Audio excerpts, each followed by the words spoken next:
Israel has ruled out allowing basic resources or humanitarian aid into Gaza.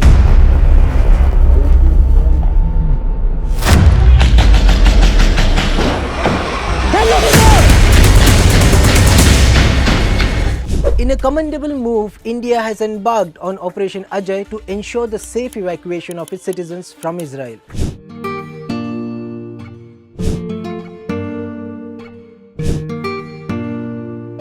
Bharat माता की जय। वंदे मातरम, वंदे मातरम, वंदे मातरम। भारत माता की जय।